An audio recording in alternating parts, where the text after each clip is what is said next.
Enough of that, I tell you. I'm so... I love you. Thank you. I'm so... Please, I'm all verklempt. I know. I'm so glad you're in a good mood, because I'm in a good mood. Why? I'm wearing ostrich underwear. Oh, it's the best, the ostrich, I tell you. No, we've been on vacation for about... I can always tell when it's time to come back from a vacation, because the state is on fire. That's usually... And you know that it is 95 days until the election, so clear your calendar. And the voting systems are more insecure than the president. Now, our president has always been unhinged, and I have to say, in the last month, he did not get more hinged. Did you see? This week, he held 2 of his hillbilly Nuremberg rallies.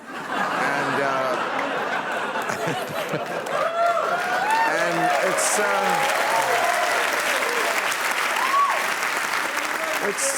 it's scary to people in this profession. I mean, he calls the media the enemy of the people, except, of course, for Fox News. They're so far up his ass, they're the enema of the people.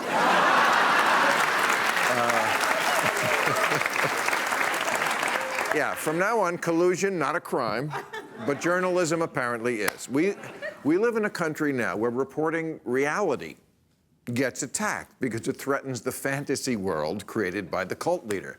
So it was kind of good to see, a couple of days ago, all our top security people, head of the FBI, head of the Director of National Intelligence, all those dudes were out there saying, it was Russia, it's Russia now, it's happening again, it's not a drill. Now, if we can just get the commander-in-chief on the same page. Because when Trump says no collusion, he means with his own national security team.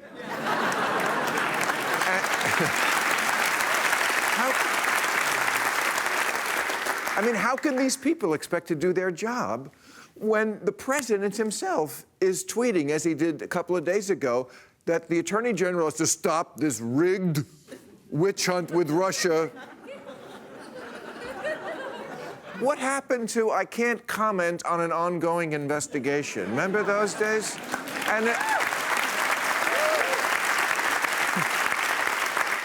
And if you're so innocent, why do we have to stop the investigation? It's a little suspicious. It's like when you come home and the first thing the kids say is, the babysitter's a liar.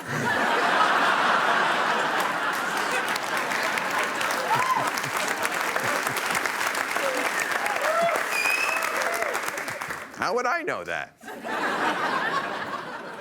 Don't think that deeply into it. Anyway, but look, all praise to President Trump. We have to give the good news too. Unemployment is at an 18-year low. However, our real biggest true economic problem is income inequality.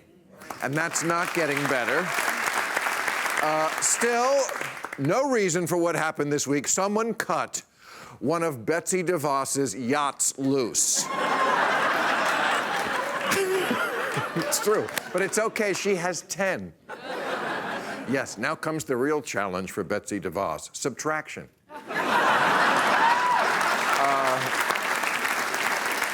But you know who is apparently going broke? This was shocking, the NRA. Did you see this?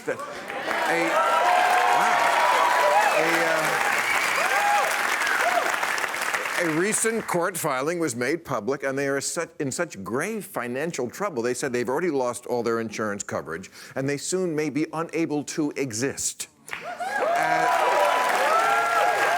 really, I feel bad for them. They say the only thing they own of real value is Congress. But you know who apparently was living very well? This guy, Paul Manafort. Have you seen that he was Trump's campaign manager, and he's on trial now, and apparently he was living very well. He had an $18,000 karaoke machine. Cashmere jeans. Do you have the cashmere? And the ostrich jacket worth $15,000. He pled not guilty by reason of MC Hammer. It's an interesting defense. Get this dude, in 5 years, he spent $1 million just on suits. Hasn't this motherfucker heard of cocaine?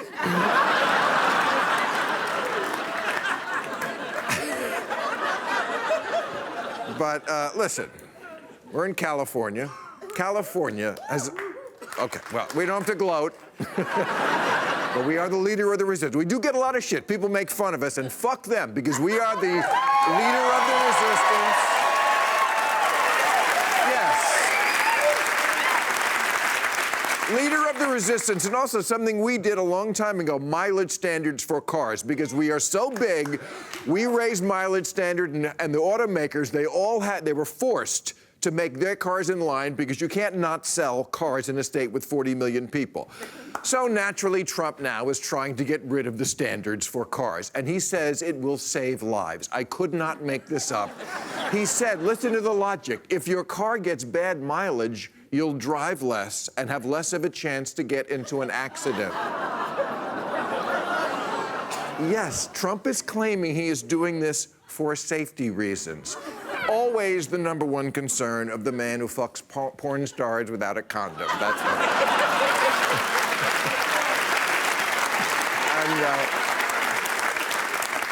he says, don't think of it as smog. Think of it as a permanent Instagram filter.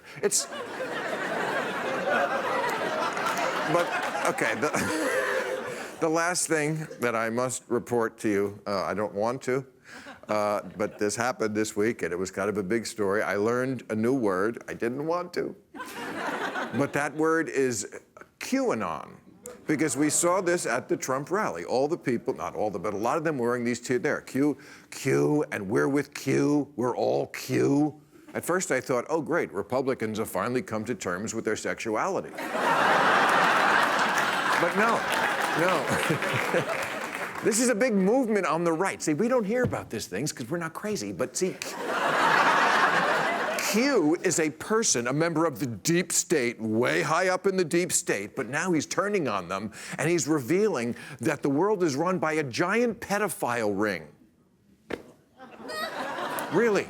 Every president since Reagan has been part of it. Hillary, Obama. You know who's a pedophile? Tom Hanks, Steven Spielberg. And who's going to stop this? Trump.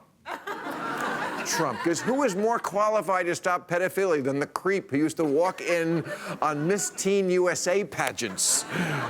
He